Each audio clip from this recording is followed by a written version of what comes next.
Opa! Olha aqui, eu vou falar de dois assuntos hoje. Primeiro, Zé Disseu. Segundo, o texto bomba que o Bolsonaro distribuiu por WhatsApp. Eu quero lembrar, em relação ao Zé Disseu, que o ministro Barroso, bonzinho, ele perdoaria o Disseu no Mensalão se o ex-chefe da Casa Civil do Lula não tivesse reincidido no crime de assalto, de roubo, corrupção passiva e lavagem de dinheiro, cumprindo pena do Mensalão na papuda, e continuou fazendo crime lá no Petrolão. Aí é o seguinte, foi condenado a 39 anos e 7 meses, somando as duas penas, né? Agora, pela 4ª sessão do Tribunal Regional Federal da 4ª Região, em Porto Alegre.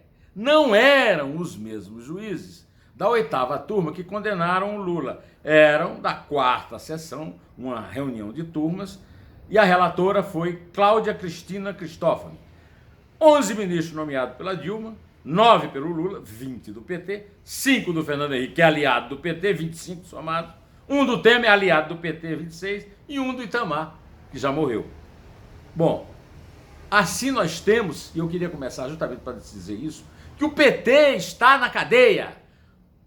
Disseu, Palocci e Lula eram os comandantes do PT quando Lula assumiu a primeira presidência da República depois da primeira vitória eleitoral. E o João Vacari, que também está preso, era o tesoureiro, era o cara que cuidava do dinheiro. Pois bem, a 4ª sessão interrompeu um ano sabático que Toffoli, Gilmar Mendes e Celso de Mello, e Ricardo Lewandowski, deram para o Zé Disseu sair por aí, para eleger o Lula em nome do Fernando Haddad. Não elegeu. Elegeu o Bolsonaro, que teve 57 milhões e mais de 700 mil votos. Legitimamente o presidente do Brasil. Pois bem, qual não é a minha surpresa? Que eu leio, né, que o Bolsonaro mandou, ninguém sabe para quem, para que grupos foi, mas um WhatsApp em que divulga um texto bastante estranho, né? Depois ele explicou, através do porta-voz general Rego Barros, a Tânia Monteiro, repórter do Estadão no Palácio. Eu vou ler exatamente o que ele disse, o que o porta-voz disse. Venho colocando todo o meu esforço para governar o Brasil. Infelizmente, os desafios são inúmeros e a mudança na forma de governar não agrada aqueles grupos que no passado se beneficiavam das relações pouco republicanas. Quero contar com a sociedade para juntos revertermos essa atuação e colocarmos o país de volta ao trilho do futuro promissor. Que Deus nos ajude. É bom não meter Deus nessas histórias, né? Pois bem, ao distribuir o texto no WhatsApp, ele fez uma introdução. Um texto, no mínimo, interessante. Isso é comum. Todo mundo manda para você isso, né? Para quem se preocupa em antecipar os fatos, sua leitura obrigatória. A história da leitura obrigatória também, né? Em Juiz de Fora, em 6 de setembro de 2018, tive um sentimento e avisei meus seguranças. Essa é a última vez que me exporei junto ao povo. O sistema vai me matar. Com o texto abaixo, cada um de vocês pode tirar suas próprias conclusões.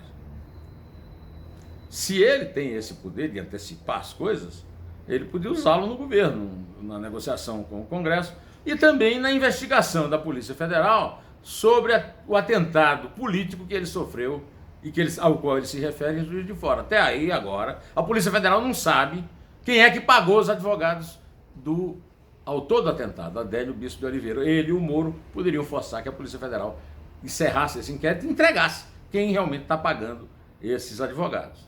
Agora vamos, assim, eu vou ler 3 parágrafos do texto, porque o texto é grande e eu não tenho tempo aqui para lhe tomar, né?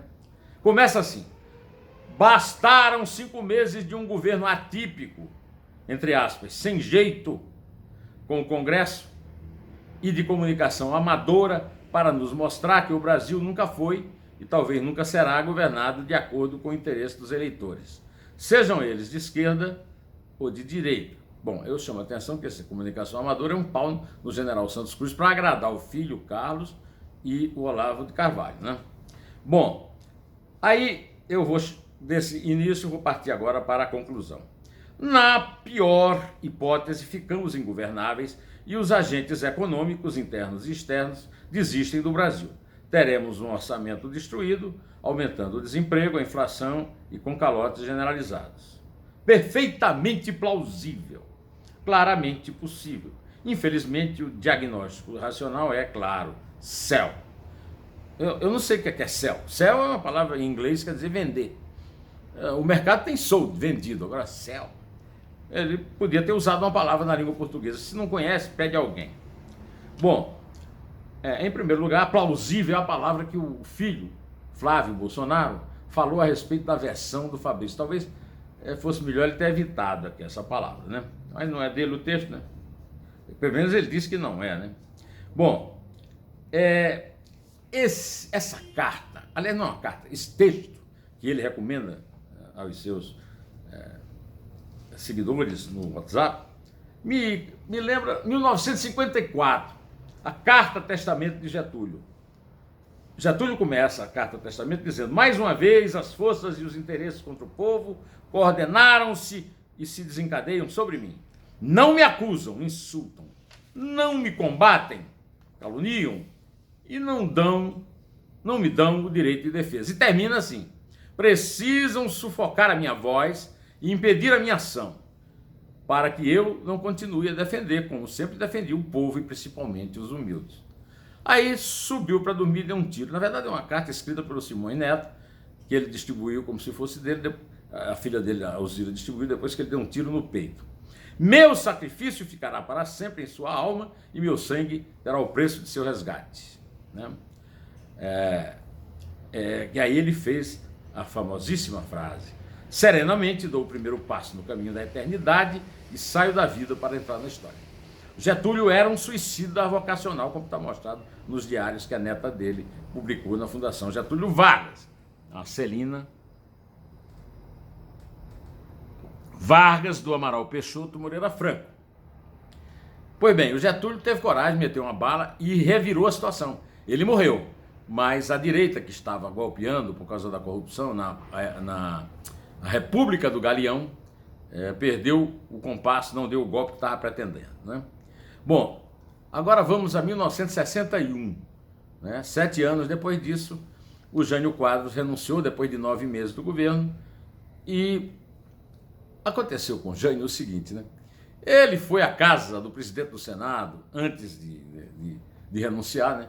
E o presidente Auro de Moura Andrade lhe mostrou um vinho raríssimo, um vinho Yugoslavo, não sei se era um grande vinho, mas foi presente do Tito. O Marechal Tito era uma figura do século XX. Foi atender um telefone lá dentro, Jânio bebeu o vinho. E o Auro ficou irritadíssimo, mas chega um bilhete do Jânio renunciando o Auro na presidência do Senado. O Jânio achava que o Auro ia convocar uma sessão, os partidos iam discutir e ele ia ganhar tempo. O Auro disse: renúncia é ato pessoal. Chama o Ranieri Mazzilli, presidente da Câmara, e dá posse da presidência da República. O Jango estava na China, o vice-presidente, né?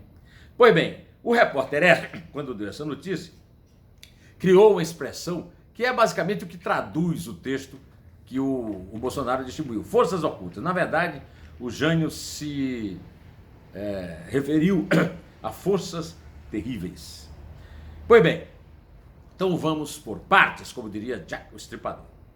Bolsonaro ganhou a presidência na eleição. Muita gente disse que ele não teve nem a metade dos votos. É verdade, dos votos válidos. Mas ele teve a maioria dos votos válidos, que é o que a Constituição garante. Só que a Constituição garante a presidência da República para ele. É um regime tripartite: executivo, legislativo e judiciário. Ele não interfere nos outros poderes, não pode. O velho Montesquieu está lá remexendo na tumba com isso aqui, né? Agora, seria algo... O Jânio... O Getúlio evitou o golpe com um tiro. O Jânio queria um golpe, falou isso para o neto dele, Jânio da Silva Quadros Neto, no livro que ele publicou, numa visita que o neto fez ao hospital. Então, o Collor foi afastado por causa de denúncia de corrupção e terminou renunciando, né? Pois bem, em todos esses casos, só há fracasso. Todo mundo perdeu, né? Pois bem, vamos ver, pode ser que o Bolsonaro esteja apenas se dirigindo ao pessoal das redes sociais, seus militantes, fanáticos, né? Agora, eu tenho dito isso aqui, ele não tem voto no Congresso. Ele não tem uma cadeira no Supremo Tribunal Federal, né? E não tem número para ir para a rua para forçar o Congresso a fazer o que eles querem. Fechamos o Congresso, um jipe, um cabo e um soldado fecham o Supremo. Não tem, isso não existe. Não tem nem voto. Não tem voto. Eu já somei, publiquei um artigo no Estadão mostrando isso, não vou repetir o número. O total de admiradores do Bolsonaro nas redes sociais não dariam para superar os votos do Ciro Gomes. Então, como diz o meu amigo Fred Navarro, que me deu uma entrevista no blog do Neumann, no Estadão, no portal do Estadão, o Bolsonaro foi eleito, primeiro, pelo antipetismo, segundo, porque passou o tempo todo fora da campanha por causa de uma facada, a facada a qual ele se refere lá em Juiz de Fora. Pois bem, resta o quê? Pode ser uma tentativa de um golpe militar? Bom, aí é o caso de perguntar, quantas divisões, com quantas divisões ele conta? Isso aí eu estou me referindo a uma anedota da conferência de Yalta, na Turquia, quando o Churchill disse ao Stalin: o Papa está muito chateado com essa invasão da Polônia pelo Exército Vermelho. Aí o Stalin perguntou: Churchill, quantas divisões tem o Papa? O Stalin tinha, naquela ocasião, mais de 800. Aí eu pergunto: quantas divisões tem Eduardo Bolsonaro? Que arma nuclear Eduardo Bolsonaro, mais novo defensor da bomba atômica, tem, né? Quantas divisões tem Olavo de Carvalho, tem Carlos Bolsonaro?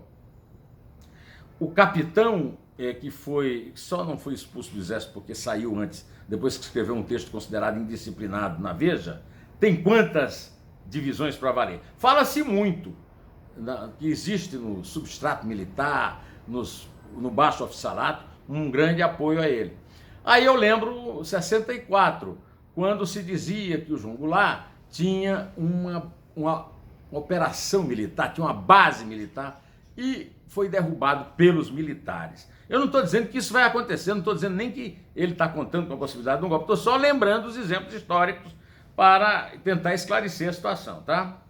Bom, aí vem a opção, vamos convocar uma multidão aí à rua, dia 26 de maio, para forçar o Congresso a mudar de atitude.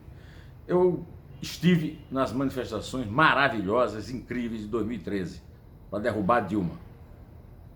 A Dilma foi eleita, o Congresso foi eleito normalmente, e aí? Aí veio 2016, houve manifestação pelo impeachment. A manifestação foi apenas uma força dada na rua para o golpe, que não é um golpe, pela jogada da história da pedalada fiscal, que foi levada a últimas instâncias pelo Eduardo Cunha.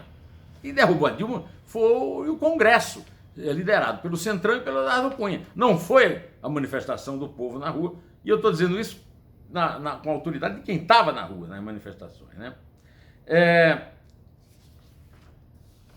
Quantas pessoas irão às ruas pelo impeachment de Gilmar Mendes e Dias Toffoli?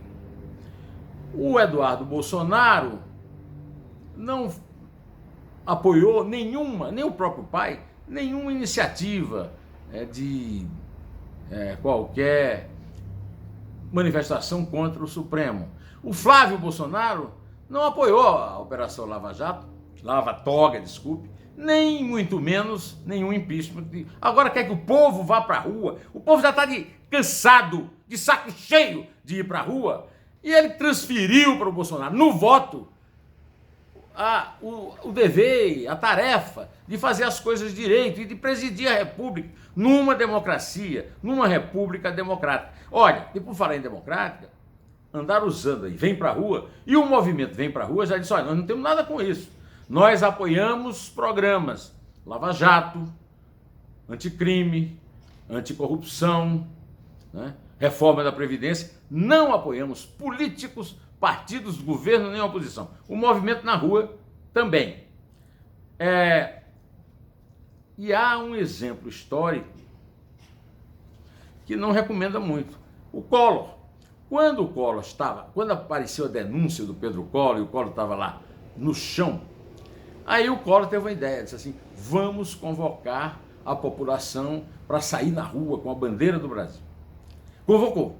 O povo foi à rua, todo de preto, as bandeiras nas janelas, todas pretas, e o Collor caiu. Não é isso que eu desejo, eu quero que o governo dê certo, quero que a reforma da Previdência seja aprovada, quero que o Bolsonaro mude realmente e consiga o dinheiro. Quero lembrar que o orçamento impositivo que ele reclamou, aliás, que o autor do texto lá reclamou, foi apoiado, segundo Eduardo Bolsonaro, por ele.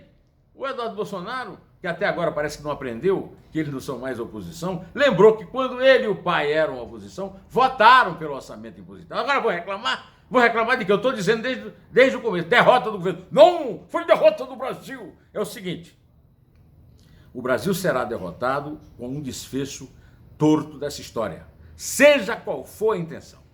Golpe, ou renúncia, ou abandono de cargo.